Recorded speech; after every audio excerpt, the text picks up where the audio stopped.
नमस्कार व्यूवर्स, कैसे हैं आप? होप कुशल मंगल स्वस्थ होंगे और इस कोरोना काल में पूर्ण सुरक्षा के साथ अपनी स्वास्थ्य की देखभाल कर रहे होंगे और अपने स्वास्थ्य के लिए सचेत व तत्पर होंगे।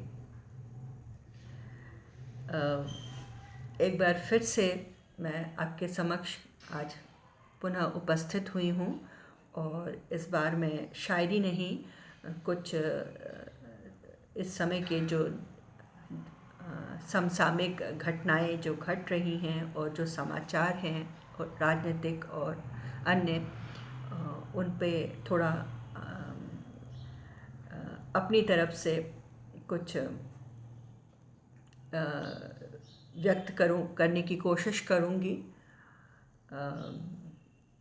होप आपको मुझे सुनना पसंद आएगा और एक बार पुनः कर अनुरोध है कि प्लीज़ मेरे चैनल को सब्सक्राइब कीजिए, लाइक कीजिए, कमेंट कीजिए, शेयर कीजिए और मेरा उत्साहवर्धन कीजिए। तो आज की शुरुआत मैं करती हूँ जो सबसे प्रमुख एक सामाजिक घटना है और उस सामाजिक घटना के पीछे कैसे राजनीतिक क्षय और राजनीतिक क्षय और दबंगों का हाथ होता है, उस पर प्रकाश डालूँगी। बात है 28 अक्टूबर की दोपहर की, जब हरियाणा की में बल्लभगढ़ की बेटी जो है, जो कि बीकॉम फाइनल ईयर की स्टूडेंट थी, बहुत मेधावी छात्रा थी, टॉपर स्टूडेंट थी हाई स्कूल और इंटरमीडिएट में, जिसने अपना स्कूल टॉप किया था। वह ग्रेजुएशन के बाद प्रशासनिक अधिकारी बनने का सपना संजोए हुई थी। वो लड़की परीक्षा देकर परीक्षा भवन से बाहर आ रही थी। तभी तौसीफ नाम के एक लड़के ने जो है उसको अगवा करने की कोशिश की, उसे अपनी I-20 गाड़ी में बैठाने की कोशिश की और ना बैठने पर उसने जो है गोली मारकर उसकी हत्या कर दी। उस समय उसकी 2 सहेलियां भी उसके साथ थी और तौसीफ के साथ उसका दोस्त रेहान साथ भी था। मामला है लव जिहाद का। ये एक तरफा लव का मामला है जिसमें तौसीफ नाम के लड़के को निकिता नाम की लड़की से, जो कि निकिता तोमर नाम की लड़की से एक तरफा इश्क हुआ। एक तरफा, हम इसे इश्क नहीं कहेंगे, हम इसे जस्ट एक आकर्षण कहेंगे। ये इश्क नहीं है, ये प्यार नहीं है। प्यार और इश्क जो है जान नहीं लेता, वो दुआएं देता है और अपने इश्क के, अपने मोहब्बत की जो है वो रक्षा करता है, उसको मौत के मुंह में नहीं ढकेलता। तो ये एक ज़िद है, अट्रैक्शन भी नहीं, ये एक ज़िद है। ये जो है ये वाकई ये एक लव जिहाद की घटना है। कोई माने, सेकुलर गैंग माने चाहे ना माने, ये आखिर एक लव जिहाद ही साबित हुआ। 2018 की घटना है। 2018 में भी तौसीफ ने जो है निकिता का अपहरण किया और उस समय उसके माता पिता ने जो है वो पुलिस के शरण में गए होंगे और फिर बाद में, चूँकि तौसीफ एक दबंग परिवार का है, राजनीतिक परिवार का है, उसके परिवार के का राजनीति से लोग हैं। उसके चाचा आफताब आलम कांग्रेस के विधायक हैं और उनके सोनिया और राहुल से अच्छे ताल्लुकात हैं। इवन जो है आपके तौसीफ का भाई जो है वो सोनिया और राहुल के साथ फ़ोटो में दिख भी रहा है। तो उनके बीच अच्छे संबंध थे। इन राजनीतिक तौसीफ के परिवार को राजनीतिक संरक्षण मिला हुआ है। इसके दबाव के चलते निकिता के माता पिता ने 2018 की घटना को दबा दिया और उन्होंने सोचा मामला रफा दफा हो गया है, पर मामला रफा दफा नहीं हुआ और ये 28 अक्टूबर 2020 को पुनः उसकी पुनरावृत्ति हुई और उस लड़के ने तौसीफ ने निकिता को गोली मारकर मौत के घाट उतार दिया। तौसीफ का दबाव था कि निकिता अपना धर्म परिवर्तन करे और उससे शादी कर ले। निकिता को ये मंजूर नहीं था, निकिता के परिवार वालों को भी मंजूर नहीं था। तौसीफ के परिवार वाले निकिता के परिवार वालों पे दबाव बना रहे थे कि अपनी बेटी का धर्म परिवर्तन करवाकर उसका मेरी बेटे के साथ शादी करवा दिया जाए, निकाह करवा दिया जाए, क्योंकि मेरे बेटे का दिल निकिता पे आ गया है। निकिता का क्या कसूर उसमें? निकिता का तो दिल नहीं आया था तौसीफ पे। ये एक तरफा लव था। उस लव का कि ये परिणति, इस लव का ये अंजाम, क्या कसूर था उस मासूम का? वो खूबसूरत थी, वो पढ़ाई में बहुत होशियार थी, उसका बौद्धिक स्तर ऊंचा था। उसने इनकार कर दिया एक दबंग लड़के से उसके साथ निकाह करने का। यही उसका कसूर था। अगर यह कसूर है तो ऐसा कसूर तो बहुत सी लड़कियों का होता है।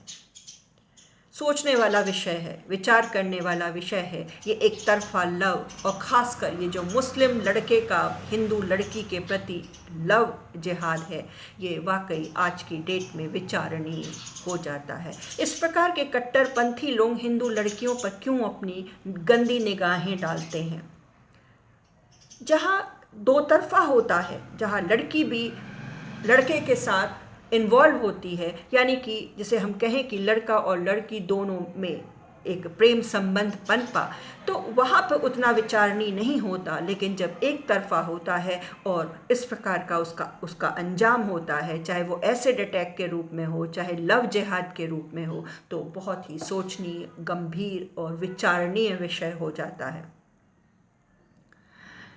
निकिता के परिवार वालों का और निकिता की माँ का कहना है कि जो है वो बहुत दबाव डाल रहे थे उनके परिवार वालों का कि निकिता का धर्म परिवर्तन करा दें और वो उसे अपने घर की बहू बना देंगे। लेकिन निकिता और निकिता के परिवार वालों को ये मंजूर नहीं था और परिणाम आपके सामने आया। और हरियाणा की मनोहर सरकार ने आश्वस्त किया है कि जो है वो कड़ी कार्रवाई की जाएगी। एसआईटी जांच शुरू हो गई है और 2018 की घटना के आधार पर जो है एसआईटी जांच शुरू हुई है। तो कहीं ना कहीं देखा जाए तो इस घटना का कांग्रेस कनेक्शन या कांग्रेस से कनेक्शन देने की भी कोशिश की जा रही है। कोशिश क्या की जा रही है? कुछ ना कुछ तो कनेक्शन है। क्यों नहीं बोले इस समय हाथरस की तरह ही, क्यों नहीं राजनीतिक दल कांग्रेस इस पर जो है उन्होंने पॉलिटिकल टूरिज्म किया, जैसा कि हाथरस में किया था। तो विचारणीय तो हो जाता है कि कहीं न कहीं तौसीफ अहमद, जिसके चाचा और जिसके भाई का संबंध सोनिया और राहुल से है, तो वो कहीं ना कहीं जो है वो तौसीफ को फेवर कर रहे हैं, यानी कि निकिता तोमर या के को फेवर नहीं कर रहे हैं। और कर रहे होते तो उनका पॉलिटिकल टूरिज्म जैसे हाथरस में हुआ था वैसे ही यहाँ भी होता। निकिता के परिवार वालों ने कहा है कि उसको मौत के घाट उतार दिया जाए, उसके मामा ने बेबाकी से कहा कि फास्ट ट्रैक कोर्ट गठित किया जाए, शीघ्र से शीघ्र जो है उनके कानूनी कार्रवाई की जाए। तौसीफ़ के पास से बंदूक भी तौसीफ़ और रेहान दोनों पुलिस कस्टडी में हैं और तौसीफ़ के पास से वो बंदूक भी मिल गई है जिससे हत्या हुई। इवन उसके हाथ से गन पाउडर का भी ट्रेसेस आई हैं। तो वो सब जब मैच कर जाएंगी तो तौफीक की मुश्किलें, वो अपराधी तो है ही, लेकिन एक जो कानूनन पक्ष से जो मुश्किलें होती हैं और जो ये अपने बचाव के लिए हथकंडे अपनाते हैं, उसमें तौसीफ़ पूर्णतः असफल हो जाएगा। ये तो हो गई निकिता तोमर की बात। बहुत संवेदना है मुझे, ऐसे होनहार बच्चियां और जो अब सपने संजोए और मेहनत के साथ आगे बढ़ती हैं, उनका इस प्रकार का ह्रास देखकर जो है वाकई बेहद दुख होता है और गुस्सा आती है और रोष उठता है। और जब ये खासकर इस प्रकार से लव जिहाद वाला एंगल होता है तो वाकई खून खौल उठता है और जो है एक हमारे अंदर का जो हिंदुत्व है वो चीख चीख के बोलने लगता है कि क्या हिंदुओं की यही परिणति है? क्या हिंदू बहुसंख्यक होते हुए भी इस प्रकार से जो है वो लव जिहाद के की चपेट में आएंगे, लव जिहाद की भेंट चढ़ेंगी और हम चुपचाप बैठे रहेंगे, हम कुछ नहीं बोलेंगे। क्यों? हाँ, क्योंकि हम सेक्युलर हैं, हम सो कॉल्ड सेक्युलर बनने की कोशिश करते हैं। अरे भाड़ में जाए ऐसी सेक्युलर और ऐसी सेक्युलरिज्म जहाँ पर बेटियां सुरक्षित ना हों या धर्म के नाम पर जो है वो हिंदुत्व जो है सुरक्षित ना हो। दूसरा, अब जब बात धर्म की आई है तो धर्म को लेके ही धार्मिक कट्टरता, निकिता वाले केस में भी धार्मिक कट्टरवाद अपने चरम पर था और वो धर्म परिवर्तन कर विवाह के लिए जो है वो प्रेशर बना रहा था। इसी प्रकार का धार्मिक कट्टरपंथ और धार्मिक कट्टरवाद विश्व में बहुत जगह देखने को मिलता है। रिसेंटली अभी कुछ दिनों पहले की घटना है, ये फ्रांस में एक घटना घटी जिसमें एक शिक्षक ने जो है अपने अध्यापन के दौरान जो है पैगंबर का कार्टून बनाया और एक 18 वर्षीय लड़के ने, कट्टरपंथी लड़के ने गला रेत कर उस शिक्षक को मौत के घाट उतार दिया।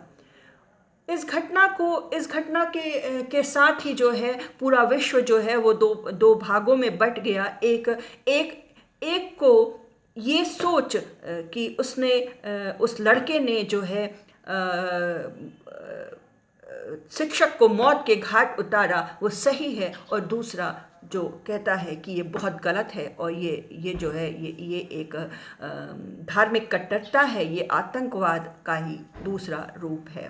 तो मुस्लिम देश इसको लेकर एकजुट हो गए हैं और फ्रांस जो कि एक सेकुलर देश माना जाता है, जहां कट्टरता के साथ सेकुलरिज्म का पालन किया जाता है, उस देश में इस प्रकार की घटनाएं जब हो रही हैं और क्यों नहीं वहाँ का मुस्लिम ये मानने को तैयार है कि फ्रांस एक सेकुलर कंट्री है, फ्रांस में कट्टर सेकुलरिज्म है और फ्रांस की जो सेकुलरिज्म परंपरा वहाँ के लोकतंत्र ने बनाई है उसका पालन करना और उस पर चलना ज़रूरी है।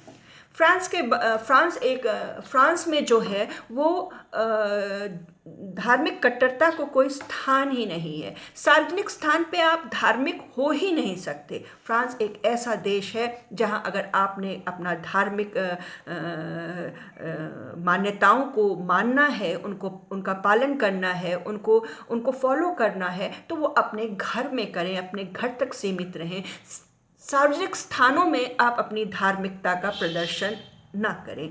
इवन जैसे हमारे हिंदुओं में बिंदी लगाना महिलाओं में एक चलन है। अगर वो महिला फ्रांस में रहती है, फ्रांस में है, तो फ्रांस के में प्रवासी भारतीय है, वहाँ फ्रांस की नागरिकता है उसके पास, वो फ्रांस में रहती है, तो वो बिंदी नहीं लगा सकती, वो सार्वजनिक स्थानों पर बिंदी लगाकर नहीं आ सकती। इसी प्रकार मुस्लिमों में बुर्का का चलन है, जो कि चलन में फ्रांस में भी था, जो कि कुछ 4-5 वर्ष पहले जो है वो बुर्का का चलन रोक दिया गया, जिसका भी विरोध किया गया, लेकिन बुर्का का चलन वहाँ बंद कर दिया गया। वहाँ सभी लोग एक सेकुलरिज्म को फॉलो करते हैं, वहाँ धर्म के लिए कोई स्थान नहीं है सार्वजनिक तौर पर। ऐसे में जो वहाँ के शरणार्थी, यानी कि जो वर्षों पहले जिन्होंने फ्रांस में शरण लिया और फ्रांस ने अपने सेकुलरिज्म के चलते उन्हें शरणार्थियों की तरह शरण दिया, वो पहले तो एक शरणार्थी की तरह रहे। उन्होंने फ्रांस को की परंपराओं को या जो वहाँ का सेकुलरिज्म है उसको फॉलो किया। धीरे धीरे जब उनकी जड़ें फ्रांस में जम गई तो उन्होंने अपनी मनमानी करना या ये कहना ये कहना शुरू कर दिया या ये समझाना शुरू कर दिया कि वो जैसे चाहें वैसे रहेंगे, यानी कि वो अपने धार्मिक कट्टरता के साथ फ्रांस में रहेंगे, जो फ्रांस सरकार को कतई मंजूर नहीं है। इवन अभी कुछ समय पहले मीट को लेके भी एक, जैसे कि आप सबको पता है कि मुस्लिम लोग जो हैं वो हलाल का मीट खाते हैं और उनका मज़हब में जो है हलाल के मीट का चलन है, तो वो वहाँ ये इस बात पे जोर दिया गया कि वहाँ हलाल उपलब्ध करवाया जाए। हालांकि इस पे बहुत बहस हुई, फ़िलहाल वहाँ हलाल नहीं चलता। तो जो मुस्लिम है वहाँ के मुस्लिमों की सेकुलरिज्म से आस्था कम हो रही है और वो मनमानी कर रहे हैं और कट्टरवाद को जो है प्रमोट कर रहे हैं। तो फ्रांस की सरकार, फ्रांस के राष्ट्रपति इस पे बहुत वो सख्त हो गए और उनकी सख्ती से जो है वो यूरोपीय देश एक साथ संगठित हुए और उन्होंने फ्रांस का समर्थन किया। दूसरी तरफ इस्लामिक कंट्री एक तरफ संगठित हुई, उन्होंने फ्रांस का विरोध किया और विरोध के चलते अपने देश में प्रदर्शन किए और नारेबाजी की। फ्रांस के विरोध के चलते इस्लामिक कंट्रियों ने फ्रांसीसी प्रोडक्ट्स का बहिष्कार किया। हालांकि इस बहिष्कार से फ्रांस की अर्थव्यवस्था पे कोई प्रभाव नहीं पड़ा। ये बहिष्कार मात्र सांकेतिक है। इन बहिष्कारों में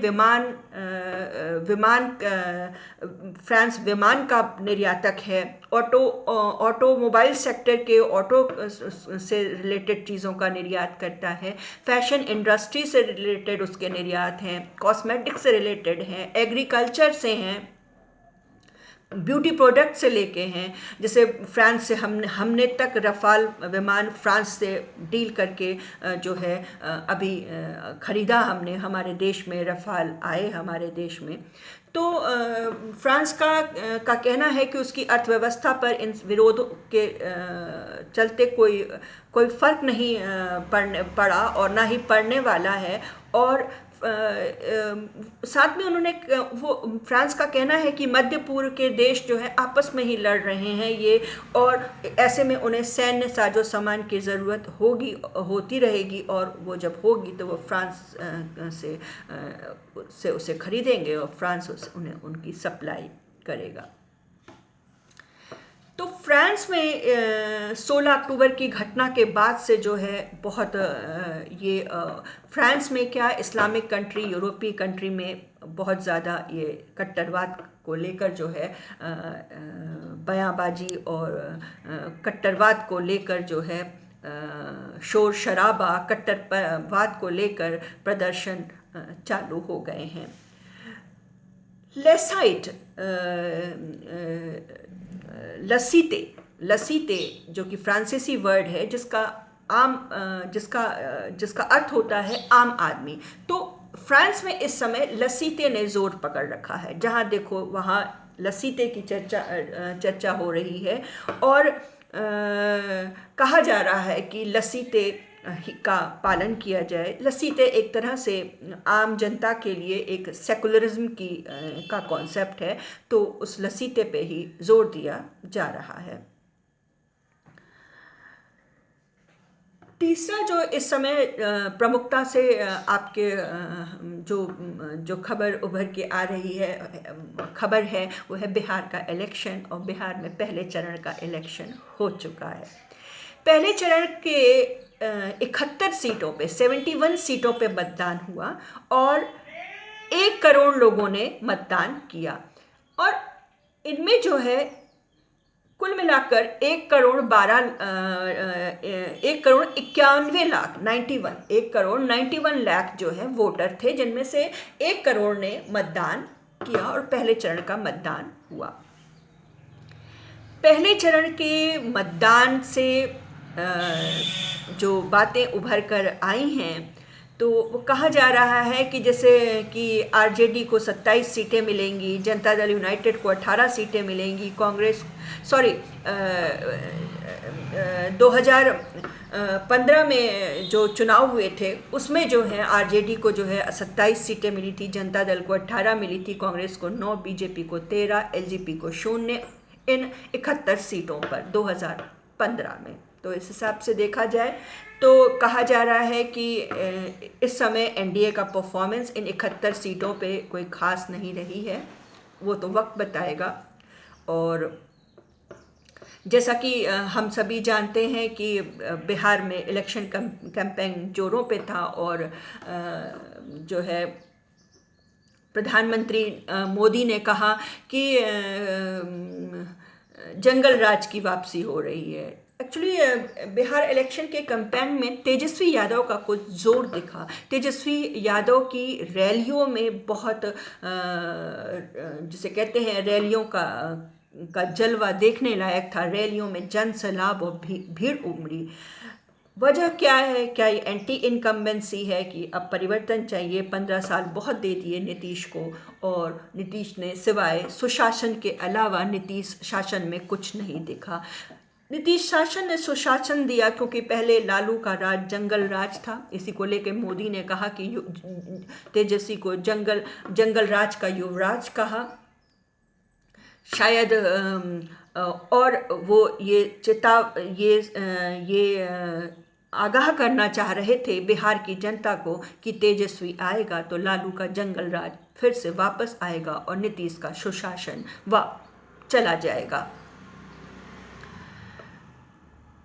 तो तेजस्वी यादव हालांकि एक बहुत अलग तरह की राजनीति कर रहे हैं। वो दलित पिछड़ा सबको से हटकर एक प्रोग्रेसिव राजनीति, डेवलपमेंट की राजनीति कर रहे हैं। यहाँ तक कि उन्होंने कहा कि वो रोजगार देंगे और 10 लाख, जैसे ही पहली कैबिनेट की, अगर वो सीएम बने तो जैसे ही पहली कैबिनेट की बैठक होगी वो 10 लाख लोगों को रोजगार देंगे। इस पर नीतीश भारद्वाज ने तंज भी किया था। ये कहाँ से बिहार की जेल से निकाल के लाएंगे क्या वैकेंसीज और इस प्रकार से। और उसके बाद मोदी सरकार ने बीजेपी ने भी अपने कैंपेन में कहा कि वो रोजगार देगा और उन्होंने उससे बढ़कर ही अपना संख्या रखा। तो बिहार में क्या होता है देखिए, वक्त बताएगा। और बिहार के इलेक्शन में किसके हाथ सत्ता आती है, एंटी इनकम्बेंसी होती है, या देखा जाए तो इस समय बहुत सारे प्रवासी बिहारी जो हैं वो कोरोना काल में वापस आए और वो कोरोना काल में नीतीश के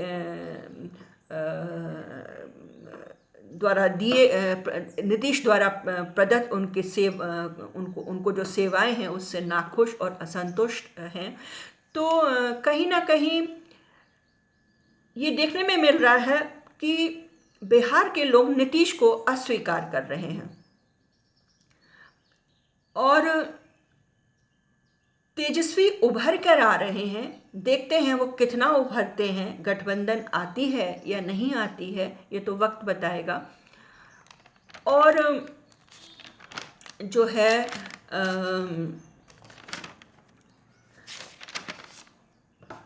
कैसे अलायंसेस होते हैं, ऐसा भी हो सकता है कि नीतीश ना रहें और कोई दूसरा चेहरा सामने आके एनडीए से की गवर्नमेंट आए, लेकिन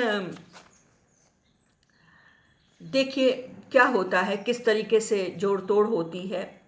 और